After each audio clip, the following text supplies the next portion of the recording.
Today, Donald Trump's prosecutors, who have found nothing to pursue in the Epstein files, tried and failed to get indictments against 6 Democratic members of Congress for saying this. You can refuse illegal orders. You can refuse illegal orders. You must refuse illegal orders. No one has to carry out orders that violate the law or our Constitution. We know this is hard, And that it's a difficult time to be a public servant. But whether you're serving in the CIA, the Army, Our Navy, the Air Force, Your vigilance is critical. and know that we have your back. because now, more than ever, the American people need you. We need you to stand up for our laws, our Constitution, And who we are as Americans.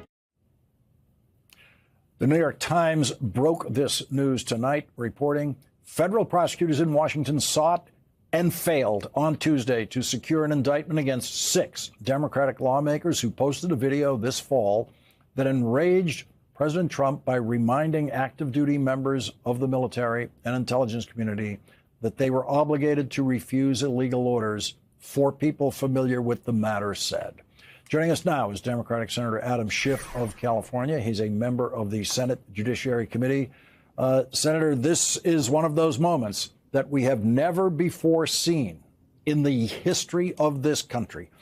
Donald Trump getting his so-called Justice Department to try to prosecute members of Congress for publicly reciting the law. Not once in the history of this country has that ever happened. Lawrence, this is a stunning development. It is really hard to overstate the significance of this, the assault, the frontal assault on the rule of law. The Justice Department under Pam Bondi, no doubt acting under the instructions of the President of the United States, sought to indict 6 members of Congress for exercising their First Amendment rights, for serving their constituents, for upholding their responsibility as representatives. They sought to indict 6 members of Congress. It is just such a shock to see the rule of law so betrayed, so utterly betrayed. If we look at this period in the future and the milestones on the road to dictatorship, this is a big one to consider how this Justice Department has been misused, how it's been weaponized in such a blatant fashion. And the fact that the grand jury rejected it, of course, is very significant because that's so unusual. But it shouldn't dissuade us or fail to have us appreciate the lawlessness of what they tried to do. The fact it was unsuccessful, yes, should be applauded. The fact they tried, though, is a 5-alarm fire. I want to read Senator Mark Kelly's response to this tonight. He said, "This is an outrageous abuse of power by Donald Trump and his lackeys. It wasn't enough for Pete Hegseth to censure me and threaten to demote me. Now it appears they tried to have me charged with a crime, all because of something I said that they didn't like. That's not the way things work in America. Donald Trump wants every American to be too scared to speak out against him. The most patriotic thing any of us can do is not back down." Senator, it also seems one of the patriotic things we can do is not shirk our duty to serve when called for jury duty. That grand jury in Washington, D.C. stood up for the Constitution. They sure did, and they've done so now time and time again with this lawless administration. But I applaud Mark Kelly for his statement, and Alyssa Slotkin and Jason Crow. Basically what they're saying, what I'm saying, what all of us are saying that are sort of in the crosshairs of this Department of Injustice is basically screw you. We're not going to stop for one moment speaking out. We're going to do our job as representatives, no matter what you throw our way. And I think we all have to do this. Members of Congress, certainly, but universities need to push back. Law firms need to push back. Companies need to push back. While we still have a democracy, none of us can hide. We all have to tell the administration they can buzz off, they can screw off. Screw them. We're not going to give in to this kind of despotism because this is such a serious threat to our democracy. And I know we've seen a lot of them and we can get numb to it. But what we have just witnessed today is just a full-on assault on our free speech rights and the right of Americans to be represented in Congress by their chosen representatives, and not to have the administration weaponize the Justice Department to try to remove them from office. Senator Mark Kelly calls the people in the Justice Department who did this Donald Trump's lackeys. That's a kind word for what's happening in that Justice Department, where they are very eager to follow Donald Trump's illegal orders. Going back to your experience working in that Justice Department as a federal prosecutor in Los Angeles, what would you have done if they came to you and said, we want you to present this to a grand jury to get an indictment against these members of Congress for reciting the law? I would have said, hell no, I'd quit.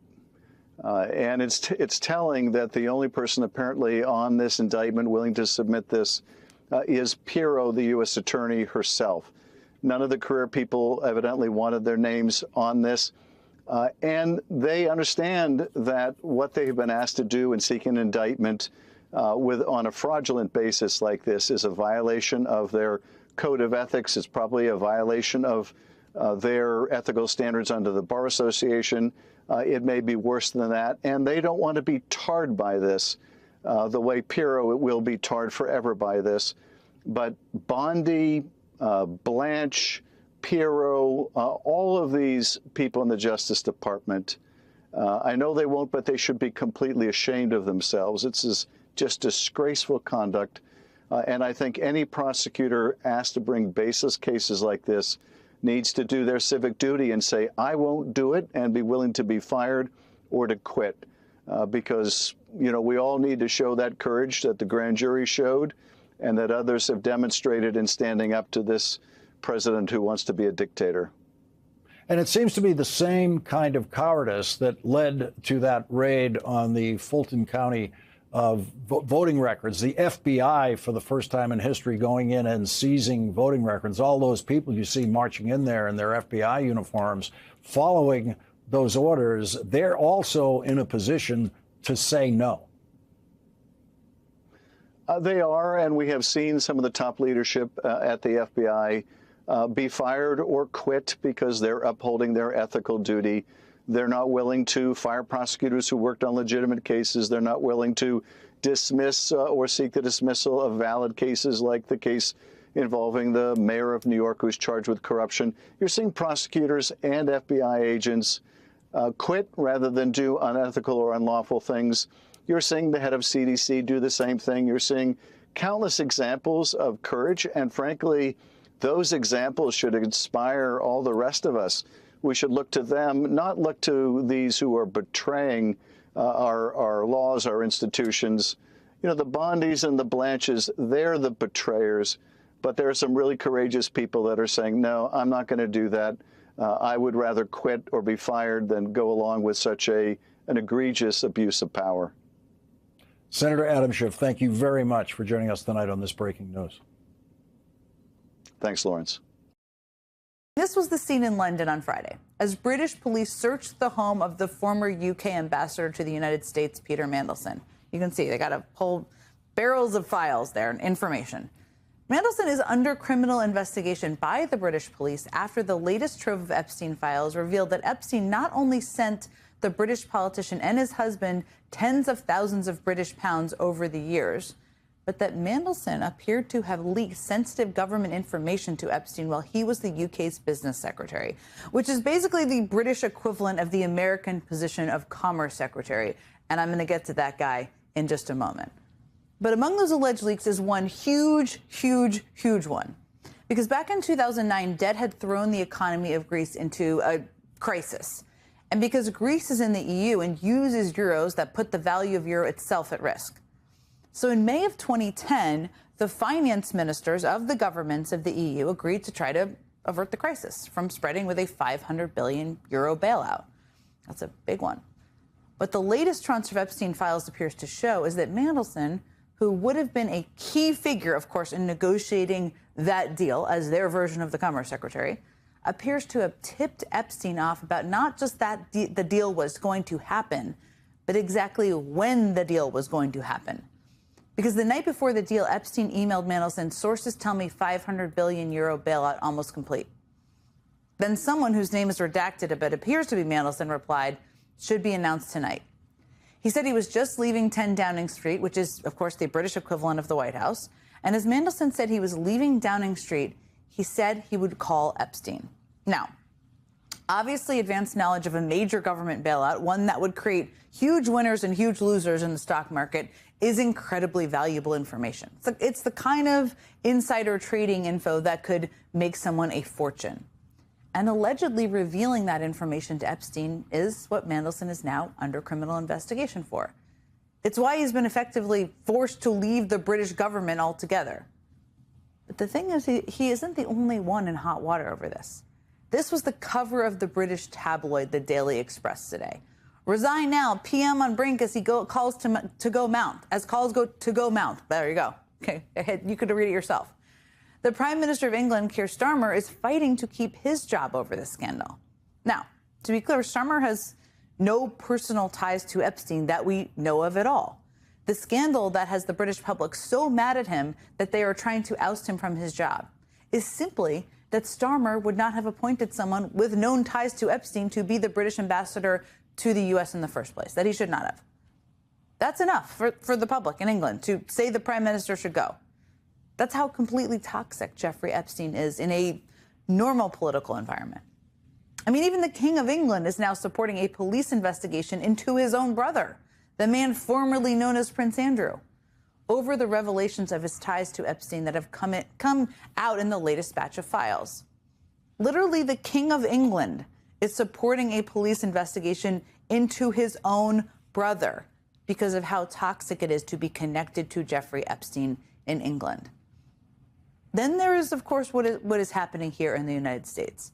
I mean, the latest batch of Epstein files also detailed the social and business entanglements Epstein had with Trump Commerce Secretary Howard Lutnick. Now, being associated with Jeffrey Epstein is not a crime. Epstein was a businessman and a creepy version of a socialite. He did business with and socialized with a lot of people, as we now know. But check out how Trump Commerce Secretary Howard Lutnick described his relationship to Epstein late last year.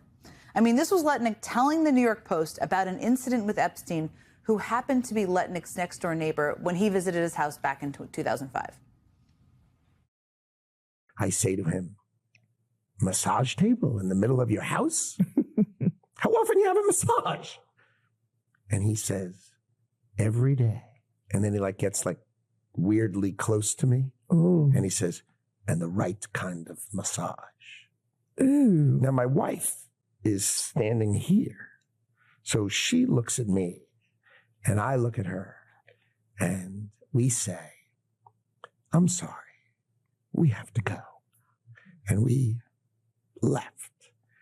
And in the 6 or 8 steps it takes to get from his house to my house, my wife and I decided that I will never be in the room with that disgusting person ever again. Okay. He was quite the storyteller there. I will never be in the room with that disgusting person ever again. That is how Lutnick described his decision to cut ties with Jeffrey Epstein in 2005. I mean, Lutnick even went further, telling the New York Post not only that he made the decision to never see Epstein after that, but that he, in fact, never did see Epstein after that.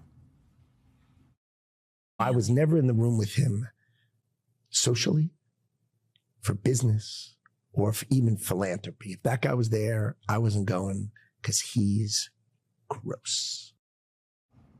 Yeah, he is gross. But again, that was Lutnick just 4 months ago, saying that he was never even in a room with Epstein, not socially, not for business, not even philanthropy. Then in this latest batch of Epstein files, well, we got this.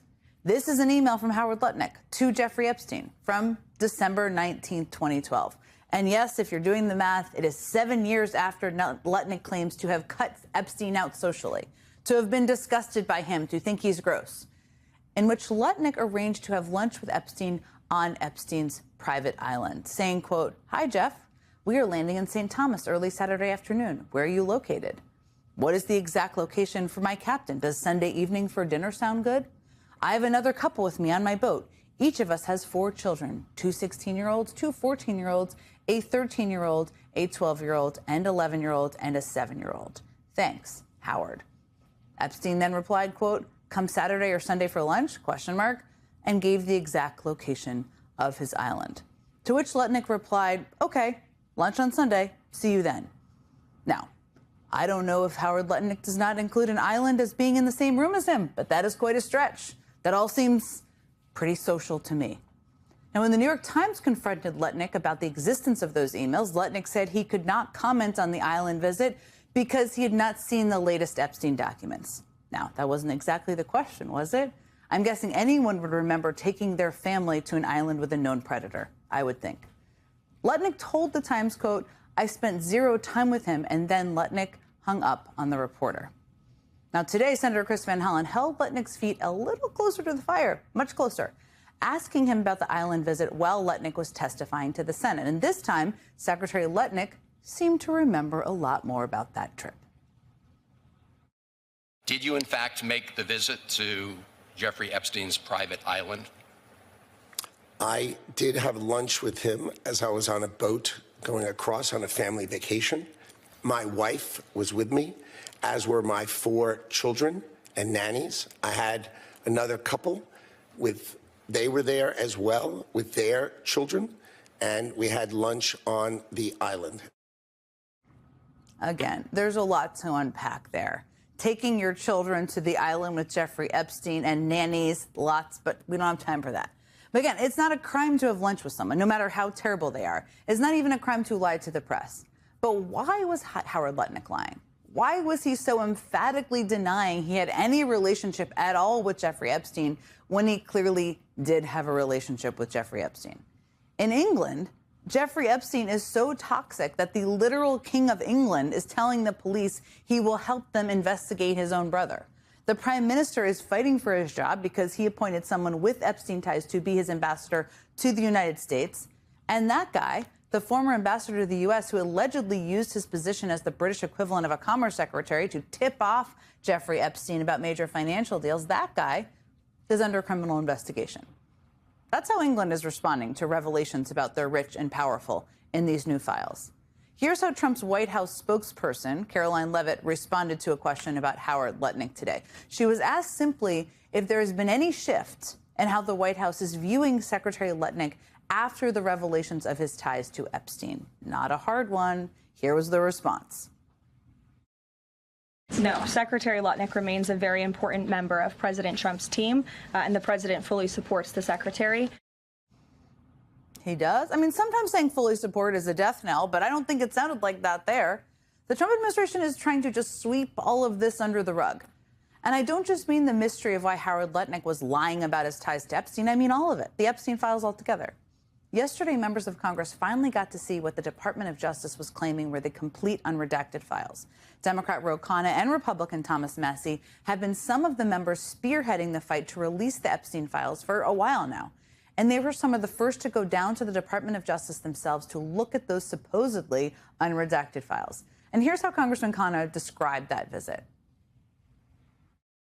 We spent about 2 hours there, and we learned that 70 to 80% of the files are still redacted. In fact, there were 6 wealthy, powerful men that the DOJ hid for no apparent reason. Now, after uncovering those 6 names, Congressman Khanna then used his speech and debate privileges, which protect him from being sued over anything he says on the House floor, to name some names. These men are Salvatore Navora, Zorab Mikoladze, Leopig Leonor, Nicola Caputa, Sultan Ahmed bin Sulayem, CEO of Dubai Ports World, and billionaire businessman Leslie Wexner, who was labeled as a co-conspirator by the FBI. Now, my question is, why did it take Thomas Massie and me going to the Justice Department to get these 6 men's identities to become public? And if we found 6 men that they were hiding in 2 hours, imagine how many men they are covering up for in those 3 million files. MS Now is trying to reach all 6 of the men Congressman Khanna named for a response. So far, only Les Wexner's legal representative has replied, saying he was a, quote, source of information about Epstein and was not a target in any respect. Okay, there's still a lot of questions there. As for the other men, we have not heard back. And to be abundantly clear, we at MS Now have no information to confirm any allegations of wrongdoing by any of them. But as Congressman Khanna pointed out, those were just the 6 names they found in a few hours, 2 hours of digging. And Khanna claims there's a lot more digging still to be done. The Epstein scandal is rocking the Trump White House again today, this time featuring confirmed visits to the notorious Epstein Island, where the man you see on your screen, along with the president, Trump's commerce chief, visited. A confession he made for the first time today after many years of lying about it. There are several strands to this story we'll get into, but we begin with really something right out of a movie plot. And we've been reporting on this. If it sounds familiar, you may remember the evidence in the timeline that we've been showing you. What you see on the timeline includes Mr. Lutnick, who had said that he cut off all contact with Epstein. All contact. Dinners in New York, emails, what have you. And you see there later, Epstein talked about blackmail. So he was accusing this man he said he'd cut off all contact with of blackmail, something that Pam Bondi and others inside DOJ say still didn't happen. And yet those 3 million new files that you see on the far right part of our timeline included Lutnick emailing about visiting the island, which put a lot of pressure on his public denials. And today, what we've been tracking here and what so many in Congress, of course, and independent investigators and journalists have been tracking has now blown up in Mr. Lutnick's face in the White House. Lutnick confessing only now that he's under oath today, faced with the damning emails that we've reported, that we told you about, that others, including the survivors, demanded be released precisely because they didn't believe people like Mr. Lutnick, who made a big show of both denying any past contact with Epstein, having cut off contact, he said, and still talking about him. And I'll show you about some of what he said because it fits into the larger question about how high this goes in the United States government. These are also files and emails that President Trump has tried to hide for years. And so while there might be a kind of dramatic, or some would even say prurient interest in some of this, believe me, honest law enforcement prosecutors, to say nothing of the survivors, care a lot about why these lies go to the top of the Trump administration. And even today, there's no accountability, apparently. Donald Trump standing by Lutnick, standing by him even as he visited the island and lied about it. There's also reports today that we discussed last night with one of the journalists who broke the story that another part of the file suggests that Trump was telling law enforcement he knew a lot about Epstein's crimes, or alleged at the time of what were allegations, in Florida. So I'm going to show you more of that tonight. There are different strands of this, as I said, but we've zeroed in on Lutnick precisely because it's a big problem to have these kind of people exercising power when they feel, whatever their motivations are, the need to lie about their history with Epstein. So he testified now today that he visited the island in 2012. So we know he's been lying about that for years, as mentioned, as we showed you on the timeline. Now, what's different? Well, the files are out, putting on the pressure, and lying about it today would have risked committing a perjury crime. Those other lies that I'll show you were in public, not under oath. Bottom line, Lutnick is now retracting something he's lied about for many years, claiming that in 2005, he cut off ties with Epstein. And if you happen to watch this program regularly, you may recall that we've discussed this. We discussed what the evidence was amounting to. Last night on this program, I was careful to note that Lutnick had not addressed this or clarified the emails. And so while the emails suggested he went to the island, we weren't even reporting that yet as fact because it had not been fully confirmed. Now Lutnick confesses. Trump White House stands by him. There are many questions remaining, including if it was an innocuous visit with his family, why go to such great lengths to hide it? Senator Van Hollen hammering Lutnick today. Said you were disgusted, would never have any contact with him again. Did you, in fact, make the visit to Jeffrey Epstein's private island? I did have lunch with him as I was on a boat going across on a family vacation. To suggest there was anything untoward about that in 2012, I don't recall why we did it, but Mr. Secretary, again, as I said, there's not an indication that you yourself engaged in any wrongdoing with Jeffrey Epstein. It's the fact that you believe that you misled the country and the Congress based on your earlier statements, suggesting that you cut off all contact when in fact you had not. You realize that, you know, this visit took place after he'd been convicted, right? It went on like that, the senator sort of trying to address this fairly. No one who cares about the actual facts is trying to do guilt by association. In other words, those emails regard the visit, which show that he lied about it. Only he knows why he lied about it. But that is completely separate from other material that suggests, like we showed the other day, a DOJ suspect list that suggests people were involved in, for example, the crimes. What was a sex trafficking ring? As the senator said, and I'll repeat for clarity, Mr. Lutnick's not accused of that kind of thing. But he kept lying about this in an almost dramatic fashion, which I'll show you. So he says he visited the island with his family, with his wife, kids, and nanny. And as you mentioned, as Van Hollen mentioned, that's the state of play.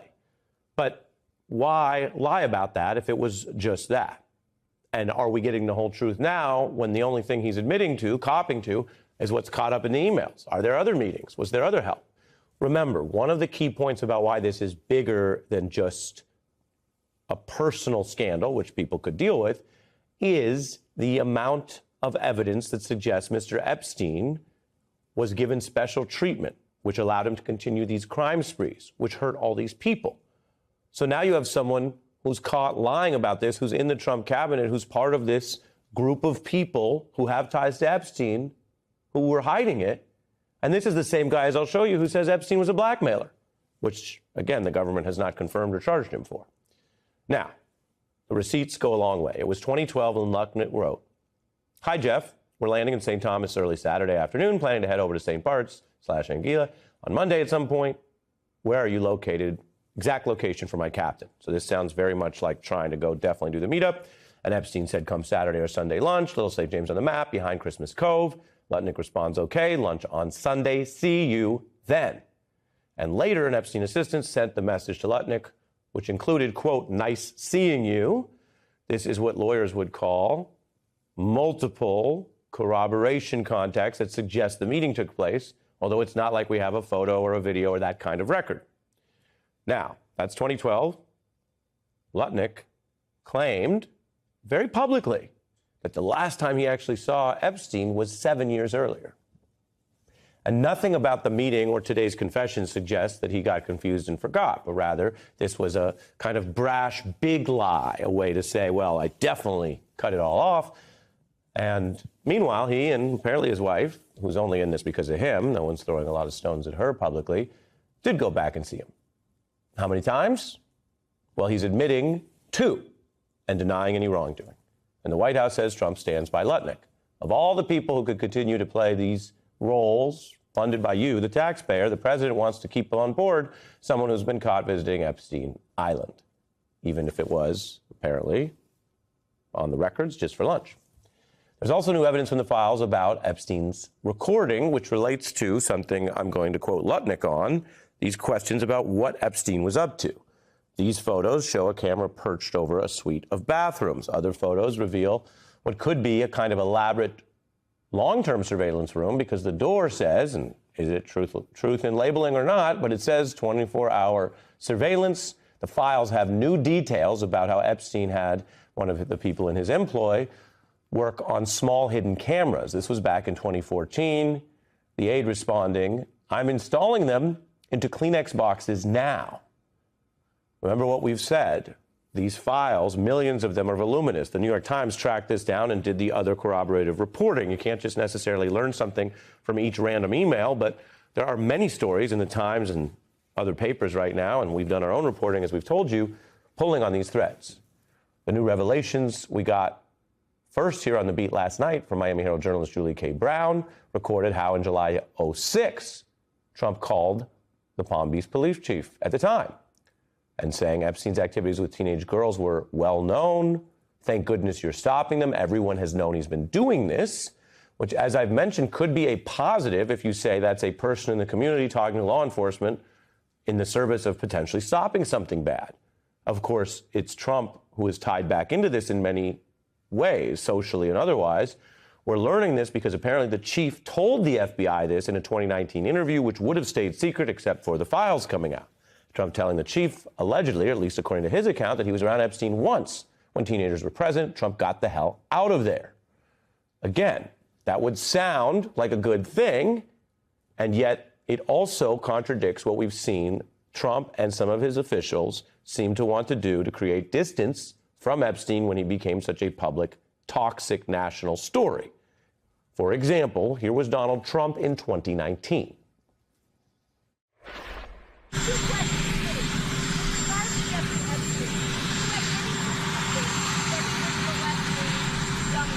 No, I had no idea. I haven't spoken to him in many, many years, but I did have no idea. To deny what was then a controversy, he said he had no idea. This police chief, who again was talking to the FBI in 2019, would seem to be credible. He knows he has to tell the truth or face legal sanction when you talk to the feds, and was also someone who had credibility because he had tried to go after Epstein and was interfered with by Washington, if you remember the timeline and those problems. This chief says Trump also seemed to know about how it operationally worked. At Maxwell, who at the time might have been seen to outsiders as just a woman in Epstein's orbit, that the chief remembered Trump said she was evil. Writer telling the FBI Trump revealed Epstein's associate was the operative, that she was evil. Focus on her, he said. And so, again, we're dealt with situations here that can be complex. If a person really was trying to help law enforcement go get Epstein and Maxwell for the right reason, that could be a good thing. But why would that same person go to such lengths to publicly lie about that knowledge? And newly relevant, Trump won't even rule out a pardon for Maxwell, who, again, the FBI chief says he knew all the way back then was evil. We've heard that Maxwell is prepared to speak honestly if only granted clemency by Trump. She pled the fifth yesterday. Aware of Donald Trump ever engaging in sexual activity with an individual introduced to him by you or Jeffrey Epstein? I invoke my Fifth Amendment right to silence. We're leading everybody and everything. This is the greatest period of anything that we've ever seen. We had the greatest economy in the history of our country in my first term. We're blowing it away now. I think we have the greatest economy actually ever in history. Really? Greatest for who? Recent American Prospect headline put it this way: we are at a, quote, new low for American workers. The share of all of the nation's income going to labor and wages is at its lowest level since measurements began. Senator Bernie Sanders, independent of Vermont, ranking member of the Health, Education, and Labor Committee, and he joins me now. And Senator, I want to ask you about whether you think it's the greatest economy ever or the greatest everything of ever. But first, just because we have this news and it involves two of your colleagues, Mark Kelly, Alyssa Slotkin, and others, your reaction to, A, the president's obvious vendetta to try to prosecute members of Congress for a video they put out, and their failure to secure even an indictment before a D.C. grand jury? Well, look, Chris, I think the American people understand with what's going on in Minneapolis, Trump's attacks on the media, the university. He's going after political opponents through criminal actions, that we are moving into an authoritarian society. And I'm very glad that the courts ruled what they did. Obviously, members of the Senate, the American people have a right to say what they want to say without being prosecuted by the Trump administration. In terms of, I got to tell you though, I seen that tape you just rolled. You wonder whether Trump is completely crazy and delusional or just a pathological liar. But the idea that anybody would believe that this is a great economy when 60% of our people are living paycheck to paycheck, when the cost of the health care is going up, people can't afford housing, people can't afford their basic groceries, child care system is dysfunctional, people can't afford to go to college. And if this is the greatest economy in the history of the world, God help us. Well, I want to show you these two charts because I think it is quite good for some of the people that he hangs out with. This is corporate profits on the left. You see that line going up. That's a percentage of the gross domestic income. It's at an all-time high. And on the right, you see labor compensation, basically wages, which is an all-time low. Those, there's a sliding scale between those two, and it just seems like one of the things we've seen it as a longer-term trend, but it has really rocketed up, is that the money really is flowing to the top pretty well. Like the stock market, corporate profits, all that stuff is doing really bang up right now, and people hate this economy because it's not getting to them. Well, Chris, as I understand it, the billionaire class has seen, since Trump's second term began, an increase in their wealth by over $1 trillion. Elon Musk himself is moving closer and closer to being a trillionaire. So the guys the billionaires who sat behind Trump at his inauguration, yeah, the economy is the best ever for them. But for the average working person, not quite the case. And I know that one thing that I've been hearing a lot from Trump's people, they've been, very bullish on AI. A big reason I think that we saw all those tech oligarchs there in the White House, and we saw Sam Altman there, I think, on day 2 of the administration, is they don't want any regulation of AI. They want to, there's a sort of simpatico relationship. And one of the things you hear from all sorts of folks is, yeah, this is going to replace a ton of jobs. It's probably going to make profits and efficiency go up and the job market get worse. And we're just all going to have to kind of take that. That's what's coming down the pike. Well, here's what I think, Chris, and it's the reason why I'm going to introduce legislation for a moratorium on data centers. And data centers are the infrastructure for AI. I think we have not a clue. We are totally unprepared for what is coming. And what is coming, I think, as you've just indicated, it is not just robots. Bezos at Amazon talking about replacing 400,000 workers, and other companies doing similar things. It is impacting entry-level jobs for college graduates. There is no profession out there that is not going to be hit.